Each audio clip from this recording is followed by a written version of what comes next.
saviez que Katy Perry avait déclaré publiquement avoir vendu son âme au diable pour faire décoller sa carrière? L'actrice Melissa Ford a d'ailleurs expliqué que pour accéder à la célébrité, il faut être prêt à signer un contrat avec son propre sang.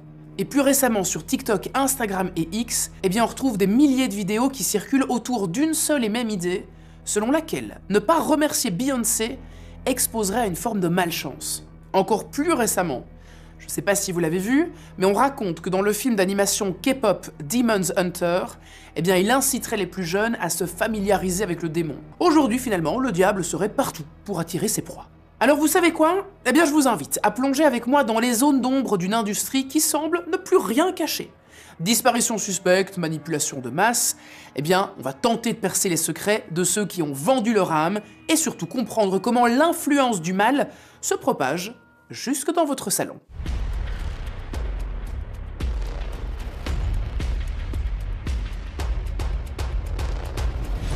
On est le 25 février 2025, Gene Hackman est retrouvé mort à son domicile. C'est un acteur et romancier américain, âgé de 95 ans, qui se trouvait aux côtés de son épouse, Betsy Arakawa, une pianiste de 63 ans, et de leur chien. Alors quand les secours arrivent, les corps sont partiellement momifiés, et le sol est rempli de pilules près du corps de Betsy. Il n'y a aucun élément à ce moment-là qui permet d'évoquer un acte criminel. Pourtant, face à des circonstances qu'on peut quand même dire troublantes, les autorités vont ouvrir une enquête. La première hypothèse, c'est que Gene serait décédé après un dysfonctionnement de son stimulateur cardiaque. Betsy Arakawa, sa femme, prise de panique, se serait précipitée vers son mari en attrapant un flacon de médicaments qui se serait alors répandu sur le sol. En courant, elle aurait chuté, ce qui l'aurait blessé mortellement. Quant au pauvre chien, il serait tout simplement mort de déshydratation après le décès de ses maîtres. Sauf que voilà, un peu moins d'un mois plus tard, la cause officielle de la mort de Gene et de sa femme est enfin révélée. Selon le médecin légiste, Gene Hackman aurait succombé d'une maladie cardiovasculaire aggravée par son Alzheimer le 18 février 2025. Son épouse, Betsy, elle, se serait éteinte une semaine plus tôt, le 11 février, dû à un syndrome pulmonaire qu'on appelle l'hantavirus. Alors si vous ne le connaissez pas, je vous explique brièvement ce que c'est.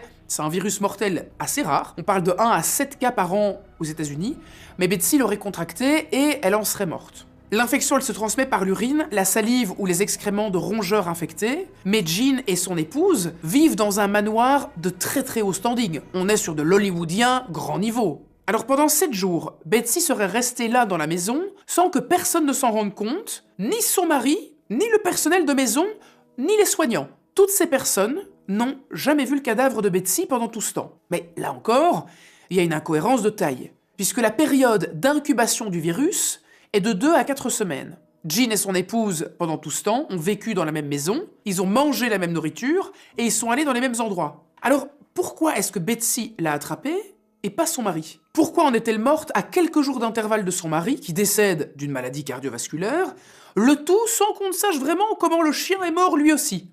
Et si je vous raconte cette histoire, vous vous en doutez, c'est parce qu'il n'aura pas fallu attendre longtemps pour voir d'autres hypothèses naître autour de cette mystérieuse mort. Et une en particulier a mis le feu aux poudres, puisqu'elle vient directement de Randy Quaid lui-même, qui avance que le couple a ni plus ni moins été assassiné. Dans un post qui date du 1er mars 2025, il s'exprime sur X. Gene Hackman et sa femme sont des victimes de meurtre. Certains sacs à merde l'ont fait et l'ont mis en scène. Arrêtez de parler des films dans lesquels ils jouent, c'est comme ça qu'ils s'en tirent en assassinant des gens célèbres. Les fake news commencent à générer des extraits de films.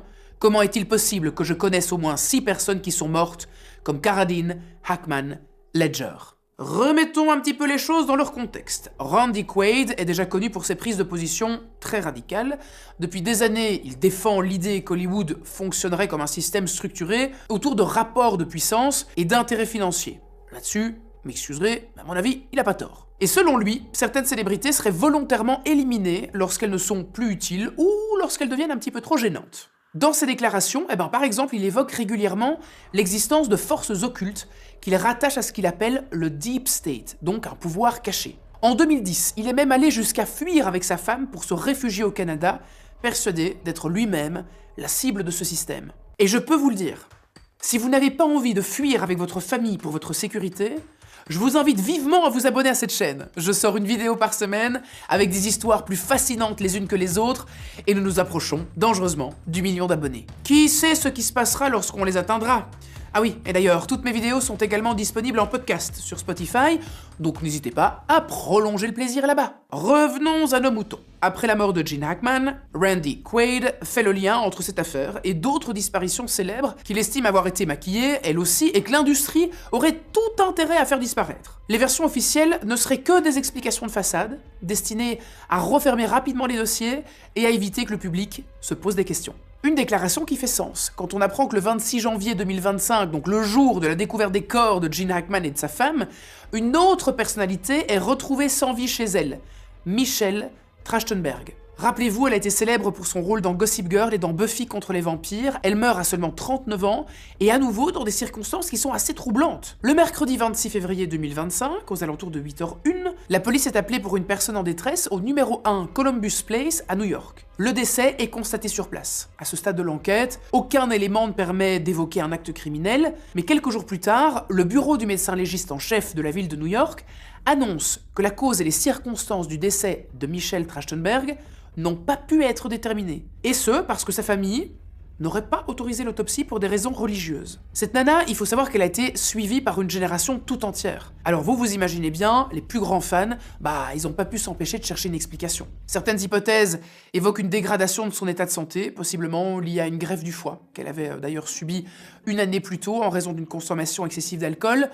Par contre, il y en a d'autres qui pensent tout à fait à autre chose. Michelle Trachtenberg, elle était très connue pour sa discrétion. Elle apparaissait rarement dans les médias, elle parlait peu de sa vie privée, elle laissait très peu filtrer d'informations sur ce qu'elle traversait. Mais pourtant, quand on regarde un petit peu sur ses réseaux sociaux, les fans ont permis de mettre en lumière une facette très obscure de l'actrice. Pendant plus de 10 ans, ces publications n'étaient quasiment que des références à des symboles ésotériques et au contrôle mental, en particulier au programme Monarch, que j'évoque d'ailleurs dans la vidéo sur le projet le plus terrifiant de la CIA.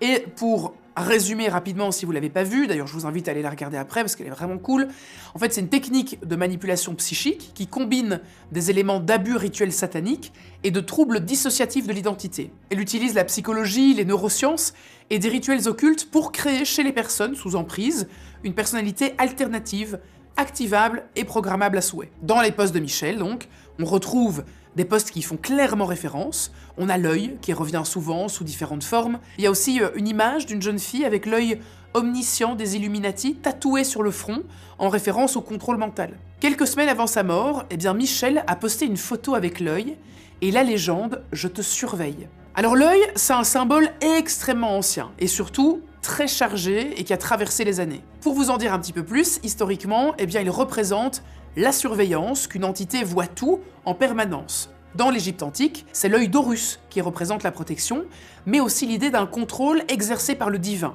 Dans le christianisme, l'œil de la providence symbolise Dieu qui observe les hommes. Dans les deux cas, rien n'échappe au regard d'une entité supérieure. Mais ce n'est pas tout. Quand on regarde son compte Instagram de plus près, on découvre une souris avec un crâne fracturé qui représente le traumatisme infligé aux esclaves du programme Monarch pour fragmenter leur personnalité. Et il y a aussi cette femme, entourée de papillons monarques. Pour ceux qui y croient, nul doute, Michelle Trachtenberg aurait vendu son âme au diable.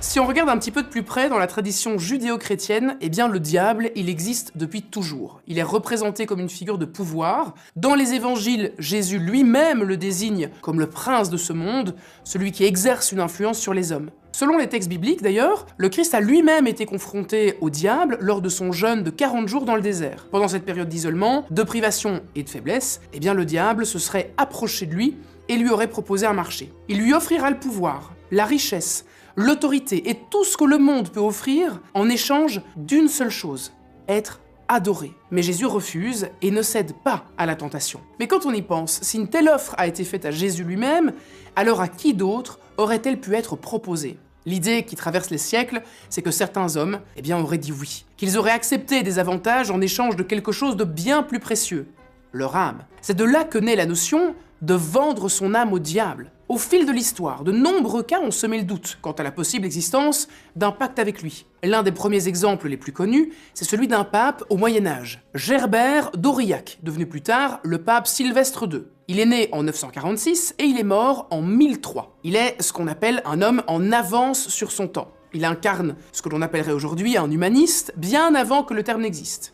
Érudit, lecteur des grands textes classiques, il est l'un des premiers à défendre l'utilisation des chiffres indo-arabes en Europe, à une époque où il n'existait encore aucun véritable système mathématique. À cette époque, les Européens utilisent essentiellement les chiffres romains qui sont peu adaptés au calcul et surtout dépourvus de zéro, ce qui rendait les opérations mathématiques complexes, particulièrement laborieuses. Gerbert d'Aurillac a donc réintroduit l'abaque en Europe, un outil de calcul antique, mais il est aussi à l'origine de la conception d'un orgue en laiton à fonctionnement hydraulique, qui est considéré comme l'un des instruments les plus avancés jamais construits. Gerbert était l'un des plus grands scientifiques de son époque, mais cette réputation s'accompagne évidemment aussi d'un doute, celui de la sorcellerie. Il se raconte que Gerbert aurait acquis des connaissances surhumaines à l'occasion de ses séjours dans le royaume islamique d'Al-Andalus, dans la péninsule ibérique. Au Xe et XIe siècle, Al-Andalus concentre une grande partie des connaissances scientifiques et techniques d'Europe continentale. Ces territoires permettaient l'accès à des savoirs issus à la fois du monde islamique et de la pensée antique. Mais pour le reste de l'Europe chrétienne, cette connaissance était à la fois fascinante et dangereuse. Pourtant, même à cette époque, certains Européens reconnaissaient qu'il s'agissait du seul endroit où l'on pouvait recevoir une véritable éducation, à tel point que le monastère chrétien de Vic, en Catalogne, possédait d'innombrables ouvrages importés d'Al-Andalus. C'est là que Gerbert découvre la culture arabe, avant d'entreprendre ses propres voyages à travers les terres musulmanes pour acquérir les connaissances qui feront sa renommée. Il y a vraiment de nombreuses rumeurs qui ont circulé sur son génie, de son vivant et après sa mort. Au XIIe siècle, le moine et historien anglais William de Malmesbury raconte qu'au cours de son séjour en Al-Andalus, Gerbert aurait obtenu un livre de sorts appartenant à un philosophe arabe. Ce livre contiendrait un savoir capable de soumettre le diable lui-même. Mais le philosophe aurait refusé de s'en séparer, au point de dormir avec l'ouvrage sous son oreiller pour le protéger. Déterminé à l'obtenir, Gerbert aurait séduit la fille de ce philosophe pour découvrir où se trouvait le livre. Il n'aurait ensuite eu qu'à enivrer son propriétaire pour le lui voler, mais selon la légende, le philosophe possédait le pouvoir de retrouver tout objet se trouvant sur la terre ou sur l'eau. Gerbert aurait alors réussi à le tromper en s'échappant suspendu à un pont de bois sans toucher ni la terre ni l'eau. Une fois le livre en sa possession, Gerbert aurait invoqué des démons et vendu son âme au diable, et c'est de cette façon qu'il aurait réussi à accéder au trône pontifical. Toutefois, ce pacte s'accompagnait d'une condition. Le jour où Gerbert entendrait la messe à Jérusalem, eh bien le diable viendrait réclamer son dû. Devenu pape sous le nom de Sylvestre II, il refuse systématiquement toute proposition de pèlerinage vers la ville sainte pour se consacrer pleinement aux privilèges et aux plaisirs de sa nouvelle fonction. Mais attention, parce qu'un pacte avec le diable, ça ne se fait jamais sans contrepartie. Et celle-ci se manifeste toujours, tôt ou tard. Un jour, Gerbert assiste à une messe dans une église de Rome, du nom de Sainte-Croix de Jérusalem, et il comprend son erreur un petit peu trop tard. Peu après, il tombe gravement malade et il meurt des suites de sa maladie. La légende raconte que ses ossements seraient encore maudits et qu'il s'entrechoquerait dans son tombeau chaque fois qu'un pape est sur le point de mourir. Nous sommes maintenant en 1589, où un autre homme va éveiller les soupçons. Il s'agit du roi Jacques VI d'Écosse, futur Jacques Ier d'Angleterre, qui devait épouser la princesse Anne de Danemark. Lors de son voyage, il fait face à de violentes tempêtes qui vont forcer son navire à se réfugier en Norvège. Bien que le mariage ait finalement eu lieu, des sorcières ont été accusées d'être à l'origine de ces tempêtes pour empêcher l'union royale. Des inquisitions furent alors lancées en Écosse et au Danemark pendant 2 ans, sous la supervision du roi. Parmi les accusés, on va retrouver le docteur John Fian, qui est également connu sous le nom de Cunningham. D'abord resté complètement muet, il est ensuite soumis à la torture.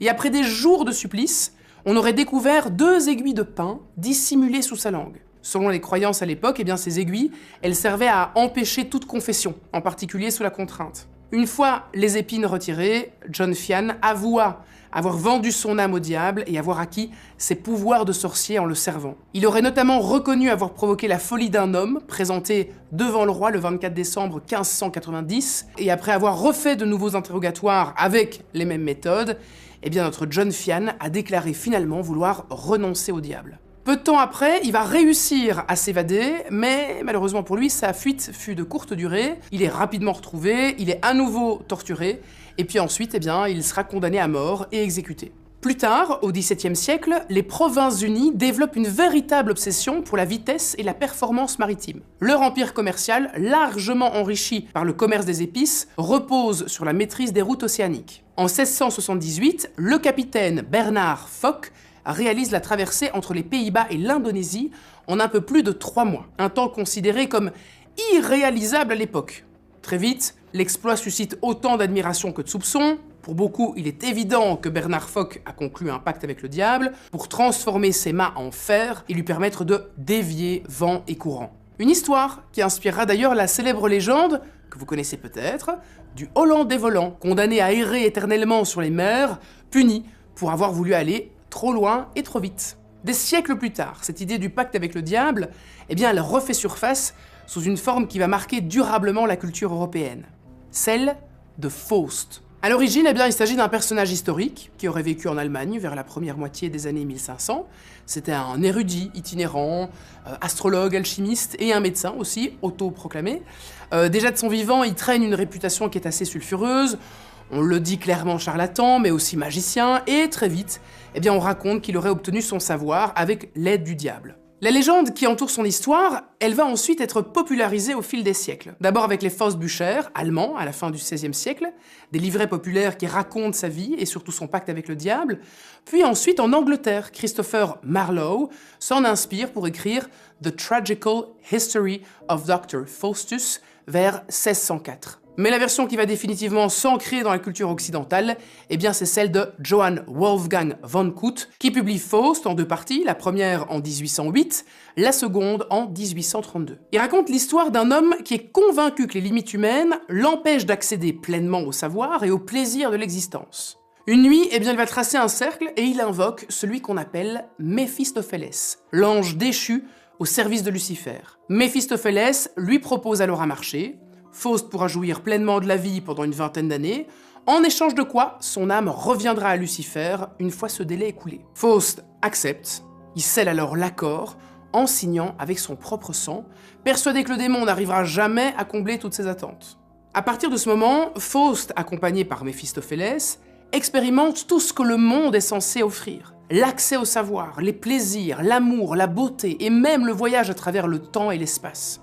Mais plus les années s'écoulent, plus il comprend que cette abondance est vide de sens. Derrière la satisfaction, il n'y a qu'un sentiment de manque et d'illusion. Alors conscient de l'échéance qui approche, Faust finit par questionner le démon sur la mort et la damnation promise par le pacte.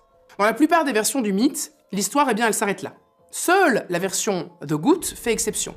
Il y introduit Marguerite. C'est une jeune femme que Méphistophélès pousse dans les bras de Faust. Et de cette rencontre naît une histoire d'amour sombre et tragique, qui entraîne une succession de drames. Tout d'abord la mort de Marguerite, celle de sa mère, de son frère et même de son enfant. Cette réédition, qui donnera au mythe de Faust sa portée la plus durable, en présentant l'image d'un homme qui est prêt à tout sacrifier, y compris les autres, pour satisfaire ses désirs, et qui finira par en payer le prix lui-même. Et à en croire cette histoire, le pacte avec le diable ne serait que la métaphore de l'égoïsme et de ce que l'homme est prêt à payer pour son propre plaisir. Pendant des siècles et à travers des époques très différentes, le diable a changé de visage, de discours et de méthode. Tantôt tentateur, tantôt bienfaiteur, parfois savant, parfois artiste ou guide, il s'adapte toujours au contexte de son temps et aux failles humaines qu'il exploite, y compris chez les plus jeunes, là où la vulnérabilité est maximale et où la résistance est encore fragile. Avec la carrière de Michelle Trachtenberg, beaucoup pensent qu'elle a vendu son âme au diable. C'est une actrice qui a commencé à l'âge de 3 ans seulement, avant d'intégrer Nickelodeon, chaîne qu'on connaît tous très bien, et qui a d'ailleurs été au cœur d'une polémique en 2018. Si vous n'avez pas entendu parler de ça, c'est assez sombre. L'affaire a éclaté quand Nickelodeon a licencié son producteur, Dan Schneider, à la suite d'une enquête interne, sur des plaintes pour abus de pouvoir. Mais c'est le documentaire Quiet on Set, The Dark Side of Kids TV, diffusé en mars 2024, qui révèle l'horrible vérité. Dan Schneider est pointé du doigt pour ses explosions de colère, ses blagues sexistes et racistes dans les salles d'écriture, où d'ailleurs les femmes scénaristes étaient dévalorisées et contraintes de partager un seul salaire à 2, Il exigeait d'ailleurs même des massages de la part d'employés, y compris des mineurs. Les émissions regorgent d'insinuations sexuelles, d'une obsession pour les pieds qu'on attribue souvent au fétichisme présumé de Dan Schneider, et de costumes très suggestifs pour des adolescentes. Mais on parle aussi, et ça c'est bien plus grave, de la présence de criminels sexuels dénoncés par de jeunes actrices. Pour certaines d'entre elles, y compris Michelle, le cauchemar a continué quand elle commence à travailler avec Joss Whedon, le réalisateur.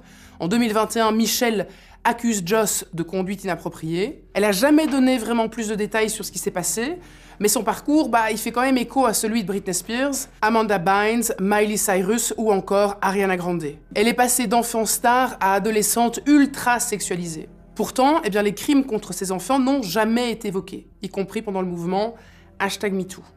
Et ce, parce que Michelle savait qu'une telle accusation pourrait avoir des conséquences dramatiques. Pour les plus convaincus, Michelle se trouvait dans une position inconfortable. Comme d'autres avant elle, elle semblait en savoir trop. Et surtout, elle a fait comprendre à plusieurs reprises qu'elle aurait pu ou voulu en parler. Mais dans ce milieu, lorsqu'une personne accepte les règles du jeu, elle est protégée. Mais dès qu'elle s'en écarte, quand elle laisse entendre qu'elle pourrait rompre un accord, la protection disparaît aussitôt. Et souvent, malheureusement, la personne avec.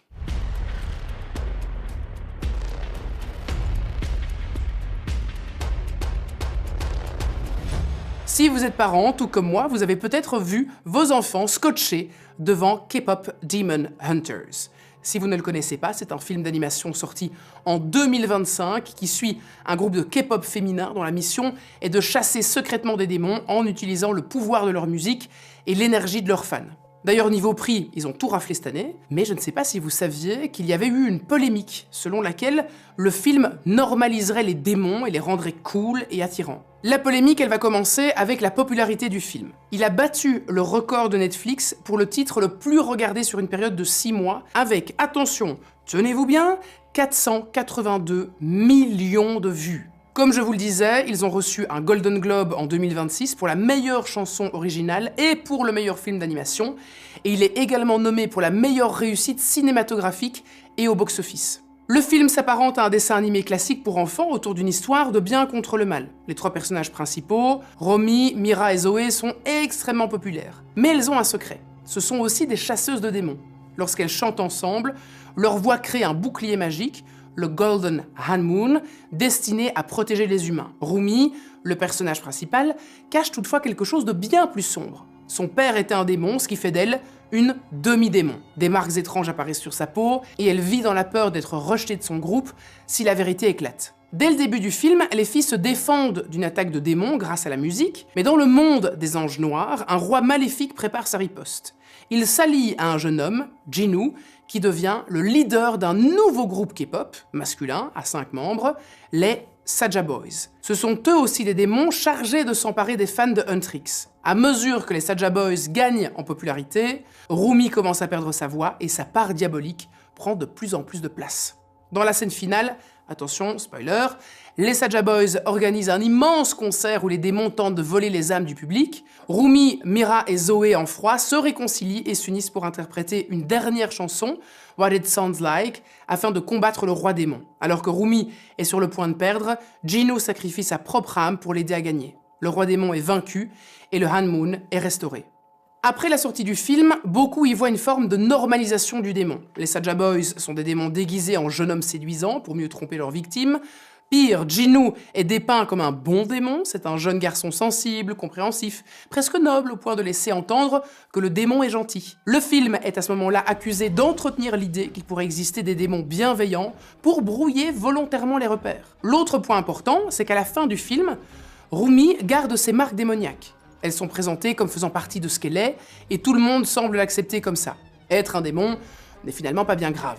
Mais ce qui pose le plus problème, c'est que dans le film, ce sont les stars de K-pop qui sauvent le monde. Elles protègent l'humanité du mal, des démons, du diable, et ce grâce à la musique et les idoles. Et qui sont les personnes soupçonnées d'avoir fait un pacte avec le diable? Beyoncé, Rihanna, Lady Gaga, Lil Nas X, toutes des idoles de la musique. Le diable s'attaquerait aux plus jeunes pour leur faire adorer ceux qui ont déjà pactisé et en faire des futures victimes. Ce qui expliquerait le succès soudain du film. Pour ma part, je trouve personnellement que c'est un très bon film, je l'ai vraiment apprécié et surtout les musiques sont incroyables. D'ailleurs, faites attention parce qu'elles ne sortent plus de votre esprit une fois que vous les avez entendues. Une fois le public dans son filet, eh bien le diable n'aurait plus qu'à les laisser se rendre au concert. C'est ce qui se serait d'ailleurs passé au festival Astroworld dont on a déjà parlé, mais aussi à la Love Parade de Duisburg. Comme chaque année, des centaines de milliers de personnes s'étaient rassemblées pour ce défilé d'adeptes de musique techno. Le drame s'est produit dans un escalier près d'un tunnel de plus de 200 mètres de long et d'environ 30 mètres de large, et qui était le point d'accès au site du festival. L'espace de l'entrée n'était pas surchargé, mais il a pourtant suffi d'un court laps de temps pour que la fête se transforme en véritable cauchemar. Et à peine 10 minutes plus tard, 19 personnes ont perdu la vie piétinées par d'autres participants. Des hommes et des femmes auraient tout à coup perdu le contrôle et des milliers de personnes se seraient faites comme aspirées dans le tunnel, sans retenue possible. Beaucoup, évidemment, s'effondrent les unes après les autres. La foule est si dense que certains sont soulevés par la pression des corps. Les survivants parlent d'une chaleur intense et étouffante. Nombre d'entre eux étaient si immobilisés qu'ils ne pouvaient plus bouger les bras ni les jambes. Le bilan est lourd. Au total, 21 personnes ont perdu la vie et 650 ont été blessés. Pour les plus convaincus, la Love Parade n'aurait été qu'un sacrifice de masse. Mais le diable ne s'attaquerait pas qu'à la musique. Elon Musk, par exemple, est souvent sur le devant de la scène comme un possible pactisan. Cet homme qui concentre technologie et colonisation d'autres planètes se voit souvent catalogué comme étant l'un de ceux qui auraient franchi la ligne rouge. Dans son livre Burn Book, la journaliste américaine Kara Swisher décrit comment les élites de la Silicon Valley, longtemps présentées comme altruistes et visionnaires, ont peu à peu glissé vers une forme de toute-puissance. Elon Musk incarnerait cette évolution, c'est un homme qu'on n'arrête plus. Je vous le présente pas, vous connaissez le personnage. Aller sur Mars, connecter la Terre entière à Internet, créer sa propre ville au Texas, construire un hyper-TGV, des idées plus folles les unes que les autres apparaissent chaque année. En 2014, il disait d'ailleurs « Avec l'intelligence artificielle, nous invoquons le démon ». Pourtant, 10 ans plus tard, celui qui mettait en garde contre des forces occultes devient la nouvelle cible de ceux qui veulent dénoncer sa dévotion au maître du mal. Et ce, à cause d'un geste qu'il a fait devant des millions de personnes après l'élection de Donald Trump, un geste qui ne serait autre que le symbole de son appartenance aux forces obscures, et il entraînerait avec lui des millions de personnes qui le suivent, qui valident ses idées, ses principes et sa vision du monde. Une communauté bercée par le charisme et par la promesse d'un avenir meilleur, portée par un seul homme au service d'une puissance maléfique, prête à tout pour s'emparer des âmes de la planète. Et si vous avez aimé cette histoire, eh bien allez voir ma vidéo sur le cas de possession démoniaque qui a fait vivre l'enfer à une famille américaine qui pensait vivre l'American Dream. Malheureusement, ce fut tout autre. Bonsoir à vous.